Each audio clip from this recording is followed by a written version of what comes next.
안녕하십니까. 아이디어학급 운영자 강쌤입니다. 자, 이번 시간에는 공전행동 기계산업기사 전기제어공학 전기장 정전유도 콘덴서에 대해서 한번 알아보도록 하겠습니다. 교재 403페이지고요. 거기에 12번에 보시면 전기장 해서 나오죠. 한번 읽어보면 전기장이란 전기력이 작용하는 공간이다. 전기장의 크기와 방향을 선으로 나타낸 것을 전기력 선이라 한다. 해서 나오는데, 자, 요 내용이 다예요. 전기장에 대한 설명은 이게 다예요. 크게 어려운 게 아니에요. 자, 무슨 말이냐? 전기장이란 전기력이 작용하는 공간이다. 이렇게 얘기했잖아요. 그러면 지난 시간에 우리 전기력 배웠어요. 전기력이라는 건 뭐예요? 같은 극성, 플러스 플러스 또는 뭐 마이너스 마이너스 극성은 서로 밀어내려고 해요. 그리고 플러스 마이너스는 어떻게? 서로 잡아당기려고 한단 말이에요. 즉 이렇게 밀려고 하거나 잡아당길 때 발생하는 전기적인 힘을 뭐라고 한다? 전기력이라고 배웠어요. 그렇다면 전기장이라는 녀석은 전기력이 작용하는 공간이래요. 그럼 이렇게 볼 수 있는 거지. 자, 예를 들어서 플러스 막대기와 마이너스 막대기가 두 개가 있다라고 칩시다. 그러면 크기를 똑같이 그릴까요? 자, 마이너스 막대기가 두 개가 있다. 그럼 서로 어떻게 잡아당기려는 힘이 발생한단 말이에요. 그러면 요 가운데도 어떻게 이렇게 서로 당기려는 뭐가 발생해요? 전기적인 힘. 우리가 지난 시간에 배웠잖아요. 방금도 얘기 드렸고, 요게 다 뭔데요? 전기력이 되는 거예요. 전기력. 서로 잡아당기려는 전기적인 힘. 그렇다면 여기다가 실험을 한번 해보자. 무슨 실험을 하느냐? 요 가운데에다가 솜털을 하나 떨어뜨려 보는 거예요. 아주 가벼운 솜털을 하나 탁 떨어뜨려 보는 거예요. 그렇다면 이 솜털이 수직 낙하하느냐? 아니다 라는 거죠. 가운데에 작용하는 전기력 때문에 어떤 전기적인 힘, 전기력 때문에 솜털은 이렇게 막 떨리면서 떨어지는 거예요. 그렇다면 여기 가운데 지금 전기력이 작용되고 있으니까 그럼 요 가운데 공간이 결국 뭐가 되는 거예요? 전기장이 되는구나. 이렇게 볼 수 있다는 거죠. 크게 어려운 게 아니에요. 전기력이 작용하는 공간, 전기장. 그러면 반대로 얘는 플러스 마이너스니까 이제는 플러스 플러스로 한번 해보자. 그럼 어떻게 됩니까? 서로 밀어내려고 할 거예요. 밀어내게 되면 어떻게 됩니까? 전기장은 바깥에 많이 형성이 되겠죠. 이런 원리예요. 그리고 뭐 서로 밀어낸다고 해서 바깥에만 생기느냐? 사실 그렇진 않아요. 좀 약하긴 하지만 이 전체적으로 전기장이 작용을 하고, 그리고 이제 뭐 서로 당기거나 밀거나 할 때는 한쪽에 힘이 더 많이 받을 뿐, 전기적 힘이 더 많이 받을 뿐 한쪽에만 생긴다. 이렇게 볼 수는 없는 거예요. 그렇다면 어떻게 되느냐? 예를 들어 플러스 전하를 하나 떼보는 거예요. 모든 전기적 힘은 이 전하를 중심으로 이렇게 생성이 되는 거예요. 결과적으로. 그래서 뭐 예를 들어 여기다 마이너스 극성을 갖다 놓으면은 이쪽으로 작용하는 전기적 힘이 강해질 뿐 이쪽에 전기장이 없다라고 볼 수는 없는 거예요. 어느 정도는 있는 거예요. 그럼 이대로 그려놓고 점을 찍어보자. 이렇게 얘를 A점, 얘를 B점이다 라고 찍었을 때 A점이 전기적 힘이 강할까요? B점이 전기적 힘이 강할까요? 당연히 전하와 가까이 있는 A점이 전기적 힘이 강하단 말이에요. 이건 뭐예요? 쿨롱의 법칙. 앞에서 배웠습니다. 두 전하 사이에 작용하는 전기력은 두 전하 사이의 크기의 곱에 비례하고 두 전하 사이의 거리의 제곱에 반비례한다. 즉 거리가 멀어질수록 전기적 힘, 전기력은 낮아진다. 그러므로 가까이 있는 A점이 당연히 전기력이 강한 거겠죠. 자, 그렇다면 그 뒤에 전기장의 크기와 방향을 선으로 나타낸 것을 전기력 선이라고 한다 돼 있는데, 자, 이건 뭐냐면은 예를 들어 플러스 전하, 마이너스 전하를 딱 갖다 놓는 거예요.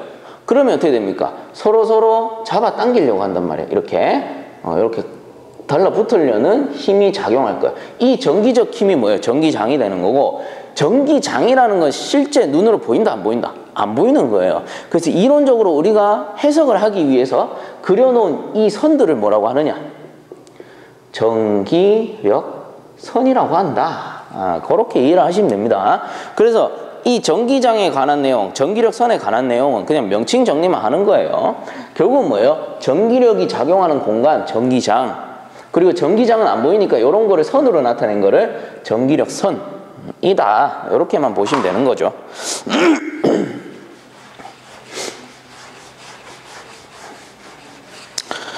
자, 그렇다면 그 밑에 13번 정전 유도 한번 봅시다. 대전되지 않는 도체 B 근처에 대전체 A를 가까이 하면 도체 B는 대전체 A에 가까운 쪽에는 다른 종류의 전하가 유도되고 먼 쪽에는 같은 종류의 전하가 유도된다. 이와 같은 형상을 정전유도라 한다. 그러나 대전체를 멀리하면 도체는 원래의 중성 상태로 되돌아간다. 자, 이거는 뭐냐면은 예를 들어서 어떤 공간에 플러스 전하, 플러스 전하, 마이너스 전하, 마이너스 전하가 있었다라고 칩시다. 그럼 여기다가 어떤 막대기를 갖다 대는 거예요. 어떤 막대기냐? 플러스 극성을 띠고 있는 막대기를 갖다 대는 거지. 그럼 어떻게 됩니까? 이 플러스 플러스 같은 것 끼는 밀어내죠. 같은 것 끼는 밀어내게 되고 마이너스 다른 것 끼리는 잡아 당기려고 한단 말이에요. 그러면 안쪽에 모양이 어떻게 변하느냐? 마이너스 극성은 이쪽에 들러붙어 있을 거고 플러스 극성은 이쪽에 밀려 나와 있을 거예요. 이 현상 자체를 정전유도라고 하는 겁니다. 요 자체를 정전유도라고 하는 거고, 이 물체에서 멀리 떼버리면 다시 원상태로 돌아간다라는 말이죠. 그리고 정전유도랑 같이 따라오는 게 정전차폐라는 녀석이 있어요. 정전차폐. 이건 뭐냐? 정전유도는 이렇게 유도가 되는 현상이에요. 차폐라는 거는 어떤 막대기가 이렇게 있고 전기적 물질이 있다라고 했을 때 이게 플러스 플러스 마이너스 마이너스일 때 여기 가운데 어떤 물질을 넣어버리는 거예요. 차폐 물질, 정전 차폐용 물질을 넣어버리는 거예요. 그럼 어떻게 된다? 이 정전 유도가 일어나지 않는 거예요. 근데 모든 물질이 차폐용으로 사용이 되느냐? 그렇진 않죠. 우리 어때요? 여기 손 갖다 놓고 철가루 뿌리고 요 자석 딱 갖다 대면 어때요? 자력이 통한단 말이에요. 전기도 맥 마찬가지예요. 여기 아무거나 갖다 놨다고 해서 이게 성질이 죽느냐? 없어지느냐? 그렇진 않다는 거예요. 그렇다면 이 성질, 차폐가 되는 물질은 뭐가 있느냐? 니코, 철, 망. 이렇게 네 가지입니다. 그래서 니켈, 코발트, 철이죠. 그냥 철, 망간. 이 아이들이 정전 차폐용으로 사용이 된다라는 거죠. 그 차폐할 수 있는 물질 요 네 가지 참고적으로 알아두시면 되고, 그 가장 단적인 예로 우리 엘리베이터 안에 들어가면 전기가 아니고 전파 안 통하잖아요. 우리 핸드폰 하려고 하면은 어떤 엘리베이터, 구식 엘리베이터가 많이 그런데 그 이유가 뭐예요? 엘리베이터는 사면이 철로 돼 있거든. 그래서 요즘에는 뭐 그 안에 내부 구조를 좀 바꾼다던가 다른 장치를 설치해서 핸드폰이 되는 엘리베이터도 많죠. 근데 예전에 이제 구식 엘리베이터 같은 경우는 전부 철로 이루어져 있기 때문에 전파조차 안 통한다. 이렇게 볼 수가 있는 겁니다. 그게 뭐다? 정전 차폐였다. 정전 유도라는 거는 요거 갖다 대면은 같은 거는 멀어지고 다른 거는 가까워지고, 정전 차폐라는 거는 막아버리는 거, 정전 유도 현상을 막아버리는 거. 요렇게 정리하시면 되죠. 그래서 정전 유도라는 거는 요런 것이다 라는 정도. 자, 그 밑에 14번에 보시면 정전 용량에서 나오죠. 자, 정전 용량이라는 거는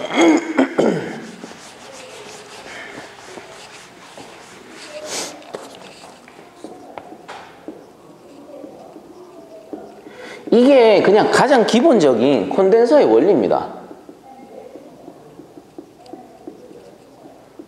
우리 흔히 콘덴서라고 하면은 전하를 축적하는 장치잖아요. 그죠? 전하를 막 끌어당겨서 지가 축적하는 거예요. 그게 콘덴서인데, 이 콘덴서의 가장 기본 원리가 되는 게 정전 용량이란 말이에요. 그렇다면 정전 용량이 뭐냐? 한번 읽어볼까요? 두 장의 도체, 전극을 서로 마주보게 하여 직류 전원에 접속하면 전원의 양극으로부터 A 전극에는 양전하가 이동되고 음극으로부터 B 전극에는 음전하가 이동하여 축적된다. 자, 그 다음 넘어가서요. 이때 전원 전압 V볼트에 의해 두 전극에 축적된 전하를 Q 쿨롱이라고 하면 전압 V와 전압 Q 사이에 Q는 CV 쿨롱의 관계가 성립된다. 이때 C는, 자, 요거 C라는 게 정전 용량입니다. 쿨롱 아니에요. 이때 C는 전극의 전하를 축적하는 능력의 정도를 나타내는 상수로서 정전 용량이라 하며 그 단위는 페럿이라 하고 기호는 F로 나타낸다. 돼 있는데, 자, 거기 밑에 그림 한번 볼게요. 자, 요게 전원이죠. 전원이 있고 요렇게 도체판을 두 개 딱 갖다 대는 거야. 얘가 도체판. 얘는 전원이니까 전압이 이렇게 공급이 되겠죠. V볼트의 전압이 플러스 마이너스로 공급이 되는 상태입니다. 자, 플러스 마이너스 V볼트. 그러면 어떤 현상이 일어나냐면 원래 자, 요 도체판 두 개의 도체판이에요. 두 개의 도체판이 떨어져 있단 말이에요. 지금 떨어져 있어요. 떨어져 있기 때문에 이 전기가 순환을 한다 안 한다? 못해요. 그럼 어떤 현상이 일어나냐? 플러스 전하가 이쪽에 모이게 되고요. 그 다음 마이너스 전하가 이쪽에 이렇게 모이게 됩니다. 물론 순환 사이클은 이건 아닌데 이론적으로 이렇게 모인다라는 거예요. 그럼 모이는 이유가 있을 거 아니야. 모이는 이유가 뭐예요? 플러스 극성과 마이너스 극성은 어때? 서로 잡아 당기려고 하는 거예요. 서로 이렇게 잡아 당기려고 하는 거예요. 그렇다면 여기에 축적된 전하의 양이 얼마 되느냐? Q 쿨롱은 얼마입니까? 이렇게 물어보면 어떻게 돼요? 여기 사이에 축적된 그 전하의 양을 나타내는 게 결국은 정전 용량 C란 말이에요. C. 여기 안에 얼마만큼 축적이 돼 있느냐? 그러면 이 정전 용량에다가 전압을 곱해버리면 결과적으로 전하량, 다시 말해 전기량이 나온다라는 거죠. 그래서 교재에서 말하는 Q는 CV라는 공식이 나오는 거예요. 이게 뭔데? 전기량이 되는 것이고 C는 정전 용량이 되는 것이고 V는 전압이 되는 거예요. 근데 아직도 이해가 잘 안 간다. 그럴 수 있어요. 처음이니까. 그러면 다시 한번 써봅시다. Q는 CV라고 썼어요. 그럼 이 전기량이죠. 얘가 전기량. 전기를 많이 축적하기 위해서는 어떻게 하면 되느냐? 이 가장 예로 들기 좋은 게 밥그릇이란 말이에요. 밥그릇이 이렇게 있으면 우리가 어머니들이 밥그릇에다가 밥을 한 공기 딱 담는다고 했을 때 밥이라는 건 쌀 한 톨 딱 담았다고 해가지고 한 공기가 아니잖아요. 사실. 그럼 무수히 많은 쌀알들을 담아야지 밥 한 공기가 되는 거예요. 그러면 이 쌀을 많이 담기 위해서는 어떻게 하면 되느냐? 일단은 이 그릇이잖아요. 그릇. 이 그릇의 크기가 어떻게? 커야 되겠지. 그죠? 그리고 압력이 높아야 돼요. 압력이 높아야 돼. 그 이유는 뭐야? 같은 한 공기를 담더라도 꾹꾹 눌러 담는 거하고 그냥 툭툭 담는 거하고 양 차이가 다르단 말이에요. 그래서 이 그릇 안에 밥을 쌀밥을 많이 담기 위해서는 일단 그릇이 커야 되는 거고 그 다음 압력이 커야 되는 거야. 즉 전기를 많이 담기 위해서는요. 전기량을 많이 늘리기 위해서는 정전 용량이 뭐가 되냐? 얘가 결국은 그릇이 되는 거지. 그릇이 커야 하고 그 다음 전압 압력이 높아야 된다. 그렇게 되면 어떻게 됩니까? 쌀을 많이 담을 수가 있는 거예요. 그거랑 같은 거예요. 전기량 Q는 CV. 이 공식이 결국은 얘란 말이야. 쌀을 많이 담기 위한 방법. 그릇이 커야 되고 압력이 높아야 된다. 즉 전기량을 늘리려면 정전 용량 뭐예요? 여기 담을 수 있는 크기란 말이야. 결과적으로 정전량 C라는 녀석은 전기를 여기 얼마만큼 담을 수 있냐. 전압이 아무리 높아도 그릇이 작으면 어떻게 많이 못 담단 말이에요. 그 전기가 아무리 많이 들어가더라도. 그래서 정전 용량이라는 거는 그릇이다. 이렇게 생각하면 돼요. 그릇. 그리고 전압이 높을수록 전기량은 올라간다. 그래서 정전 용량이 결국은 뭐예요? 정전 용량 C라는 녀석은 유도하면은 V분의 Q가 됩니다. 그죠? 전압에는 반비례하고 전기량에는 비례한다. 이렇게 되는데 그러면 요 정전 용량을 늘리려면 어떻게 해야 되느냐? 정전 용량을 늘리려면요. 우선은 요 공식 하나 적어주세요. 입실론 R 곱하기 L분의 A라는 공식이 하나 있어요. 자, 요 공식 뭡니까? L이라는 거는 거리고요. A라는 거는 면적입니다. 그리고 이 입실론 R이라는 녀석은 비유전율이에요. 비유전율. 아, 좀 생소하죠, 요거는. 자, 그러면 얘가 뭐냐면은 정전 용량이라는 거는 앞에서 제가 뭐라고 했어요? 그릇이란 말이에요. 그릇. 전기를 담는 그릇. 그럼 정전 용량을 늘리고 싶어. 그릇을 늘리고 싶은 거야. 많이 담으려면 전기를 많이 담으려면 어떻게 해야 되냐? 우선은 면적이 커야 된다. 뭐예요? 이 도체판의 면적이 당연히 클수록 전기를 많이 담을 수 있겠죠. 그건 뭐 당연한 소리예요.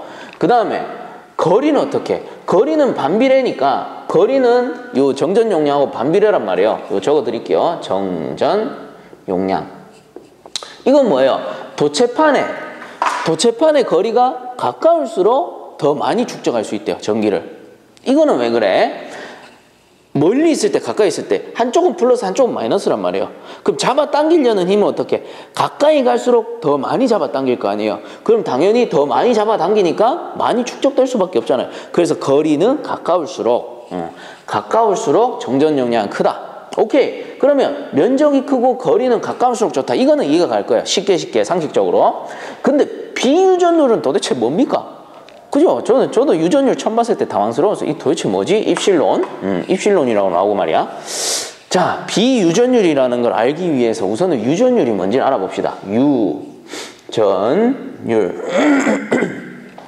유전율이라는 녀석은 그냥 쉽게 말하면 이런 거예요. 전기가 잘 통하지 않게 하는 성질. 전기가 통하는 걸 방해해요. 그러면 어떤 거냐? 이렇게 예를 들 수 있지. 우리 예전에 그 열통과율 배울 때 햇빛이 있고 가운데 이렇게 벽이 있고 안에 사람이 이렇게 서 있다라고 치면은 햇빛의 열이 이렇게 통과한단 말이에요. 통과하는데 이 벽의 재질에 따라서 열 통과율이 다 달라졌어요. 그죠? 그거와 같아. 유전율이라는 거는 이 전기가 도체판을 통과할 때 요 사이에 무엇인가가 들어가요. 요 사이에. 이거 좀 다시 그려드릴까요? 좀 지저분하죠? 제가 다시 그려드릴게요. 자, 이렇게 있으면 요 정전 용량 C가 있고 그 다음에 여기 축적되는 전기량 Q가 있다 라고 했을 때 얘가 쿨롱이고 얘는 페럿이에요. 페럿이고. 그러면 오케이. 거리가 가깝고 면적이 넓을수록 정전 용량은 커진다. 그러면 유전율이라는 거는 요 도체판 사이에 들어가는 어떠한 물질이에요. 어떠한 물질. 공기가 될 수도 있고 뭐 물이 될 수도 있고 물은 뭐 근데 사실 너무 잘 통하니까 잘 안 넣을 거고 뭐 진공을 잡을 수도 있는 거고 그래서 요 사이에 어떤 물질이 들어가느냐에 따라서 유전율은 어떻게 돼요? 달라질 수밖에 없다. 전기가 잘 통하지 않게 하는 이 유전율은 어떤 물질이 들어가느냐에 따라 달라질 수밖에 없다. 이 말이죠. 근데 좀 헷갈리는 게 뭐냐면은 전기가 잘 통하지 않게 하는 성질 뭐가 있었어요? 저항이 있었잖아. 저항. 그죠? 우리가 아는 전기가 잘 통하지 않는 성질은 저항이란 말이에요. 그럼 유전율하고 저항하고 같은 거 아닙니까? 이렇게 물어볼 수 있어요. 근데 사실 유전율과 저항은 달라요. 어떤 맥락이냐 하면은 저항이라는 거는 이 전류가 흐르는 그 중간에 설치가 돼요. 중간에 설치가 돼가지고 전류가 흐르는 거를 막는단 말이에요. 방해하는 거죠. 어찌 보면 본의 아니게 중간에 딱 위치하다 보니까 전류가 흐르는 거를 방해하는 게 저항이에요. 근데 이 유전율이라는 거는 어떤 거냐면 유전율의 이 U자를 유혹한다라고 이해를 해보세요. 전기를 유혹해. 전기를 유혹해서 지한테 막 당기는 거야. 그럼 막 잡아 당기니까 지가 어떻게 해? 전기를 축적하는 거죠. 전기를 유혹해서 막 당겨버리는 거야. 그럼 요 사이에 유전율이 큰 물질이 들어가 버리면 어떻게 되는 거예요? 전기를 자꾸 지가 막 잡아당겨서 축적을 하기 때문에 결과적으로 순환이 안 되는 거예요. 전기가 잘 통하지 않을 수밖에 없잖아요. 그래서 저항하고는 개념이 좀 다르죠. 유전율이라는 거는 전기를 잡아당긴다. 이렇게 이해하세요. 그럼 오케이. 유전율이라는 것도 알겠어요. 그럼 전기가 잘 통하지 않게 하는 성질, 즉 지가 전기를 잡아당겨서 축적하는 애들이잖아요. 그게 유전율이라는 거고 물질에 따라서 다 다르다. 그러면 유전율은 알겠다 이제는. 근데 앞에다가 B자가 붙어버리니까 와 이거 좀 골치 아프죠. 저도 처음에 전기 배울 때는 비유전율은 유전율의 반대인 줄 알았어요. 근데 그게 아니라는 거지. 비유전율 앞에 붙은 이 B자라는 거는 비교할 때 B자예요. 비교한다, B자. 이거 우리 앞에 다 배웠습니다. 비열 배웠죠, 비열. 비열인데 비열의 기준이 되는 물은 얼마였어요? 물이라는 녀석은 비열이 1kcal/kg의 도시였단 말이에요. 그 물이 1인 이유가 뭔데요? 물이 기준이 되기 때문에 1이 된다. 수치가. 그렇게 배웠습니다. 근데 물을 기준으로 하는 이유가 뭐예요? 뭐 공기라던가 기름이라던가 뭐 다른 물질도 더 많잖아요. 근데 비열이 물이 기준이 안 돼버리면 어떻게 돼요? 다른 공기라던가 기름이 무거운지 가벼운지 가늠이 안 되는 거야. 그래서 어떤 기준이 있어야지만 이게 비교를 해가지고 가볍다 무겁다 이렇게 얘기를 할 수 있단 말이에요. 그래서 비열 기준이 되는 물이 있다. 물이라는 거는 1이 되는 이유가 결국 뭐예요? 기준이 되기 때문에 1kcal/kg 도시가 됐다. 이렇게 배웠단 말이에요. 그거랑 같아요. 이 비유전율 역시 그냥 물질 한 개만 놓고 봤을 때는 무한대인 거야. 어떻게 비교를 할 수가 없는 거예요. 뭐 크다 작다 이렇게 얘기를 할 수가 없는 거예요. 그래서 비유전율을 만들어 가지고 결국은 비교해서 아 얘가 뭐보다 크다, 뭐보다 얼마만큼 크다 이렇게 나타낼 수밖에 없는 거죠. 그렇다면 이 비유전율은 뭐랑 비교를 하느냐? 자, 비유전율은 얘는 입실론 R이라고 적어요. 입실론 R이라고 적고, 자, 비유전율 입실론 R은 입실론 제로 분의 입실론 S로 나타냅니다. 자, 이게 뭐냐면은 입실론 제로는 진공압력이에요. 진공 유전율. 즉 진공일 때의 유전율이 기준이 되는 거야. 기준이. 그리고 얘는 뭐예요? 각 물질의 유전율 입니다. 결과적으로 진공유전율이 기준이 되는 것이고 진공유전율에 비해서 어떠한 물질이 될지 모르겠지만 그 유전율을 비교한 게 비유전율이 되는 거예요. 그렇게 나타내야지만 정확하다라는 거죠. 이 비유전율이 아니고 그냥 유전율만 딱 넣어버리면 어때? 다른 거에 비해서 뭐 전기를 얼마만큼 잘 흡수하는지 얼마만큼 잘 축적하는지 알 수가 없다는 거예요. 그렇기 때문에 이런 식으로 비유전율로 나타낸다라는 거. 그렇다면 비유전율은 어찌 보면 전기를 유혹하는, 즉 축적하는 성질이란 말이에요. 그러면 이 정전 용량을 크게 하기 위해서는 비유전율은 당연히 커야지만 더 많이 축적할 수 있는 거죠. 자, 그래서 이렇게 정리를 하는 거예요. 자, 이거 지워버리고. 조금 어렵고 생소한 내용일지도 모르겠지만 몇 번 돌려보시면은 어느 정도 맥락을 잡고 넘어가실 수 있을 겁니다. 자, 정전 용량이라는 거는 여기에 전하를 얼마만큼 담을 수 있느냐 하는 그릇의 역할을 하는 것이고 이 정전 용량을 크게 하려면 어떻게 합니까?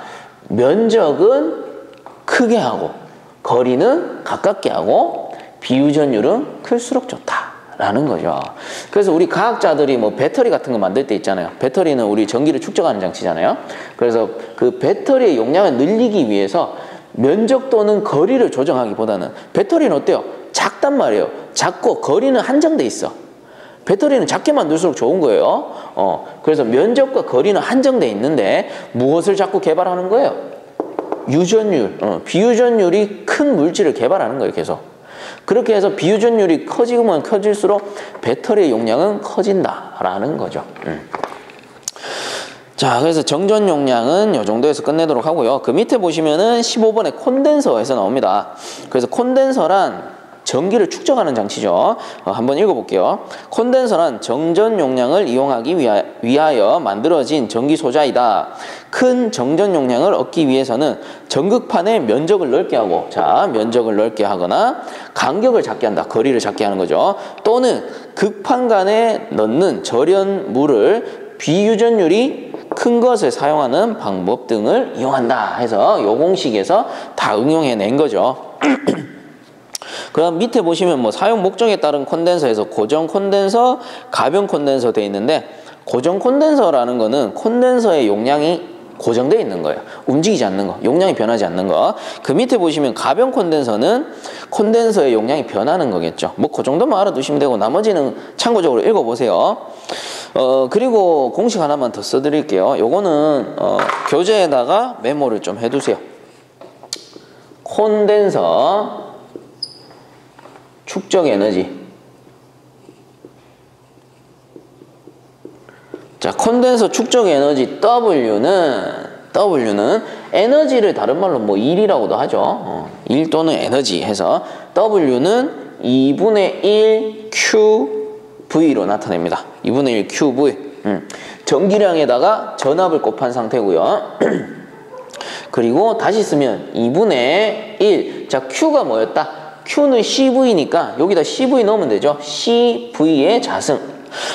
이렇게 쓰기도 한다라는 거. 그래서 이게 결국은 콘덴서에 축적된 에너지가 콘덴서의 일량을 나타내니까 단위로는 줄이다. 이렇게 볼 수 있는 거죠. 그래서 얘는 그냥 적어만 두세요. 메모만 해두시면 되겠다. 자, 요건 좀 지워버릴게요. 그리고 마지막으로 한 가지만 더 합시다.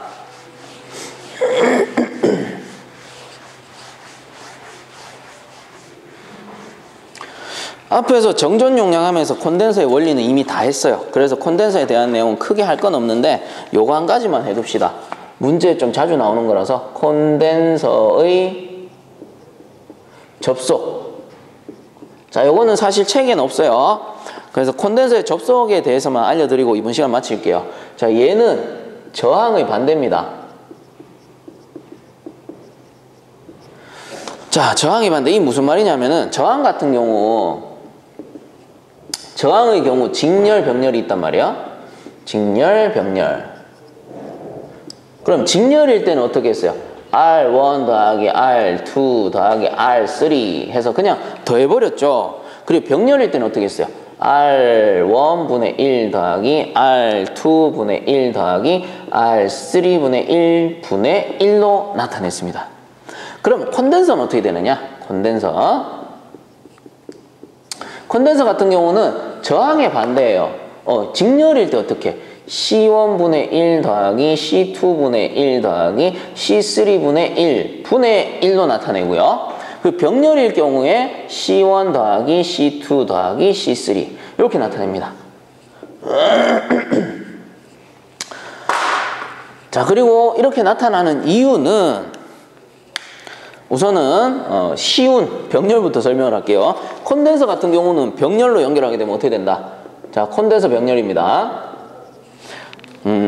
자, 전원이 이렇게 공급이 될 것이고 이렇게 해서 콘덴서 1개, 그 다음 콘덴서 2개, 그럼 이렇게 연결이 다 되겠죠.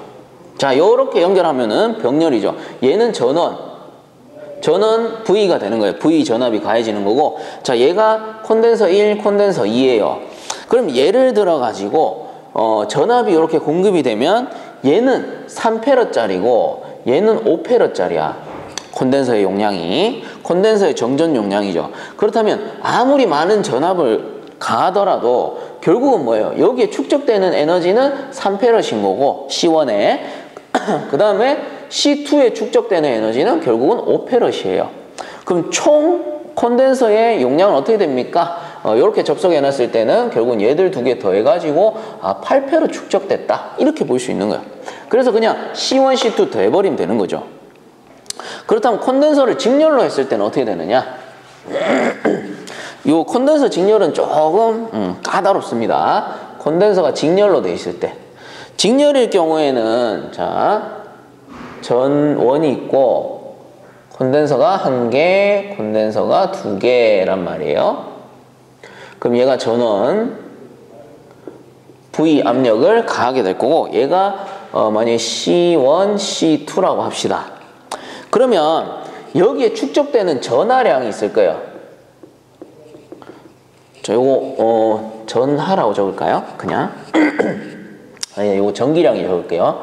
전기량 Q1, Q2가 있을 것이고, 그리고 여기에 가해지는 전압 V1, V2가 있을 거예요. 그리고 당연히 충전이 됐으니까 정전 용량 C1, C2가 있단 말이에요. 자, 여기서는 지워버릴게요.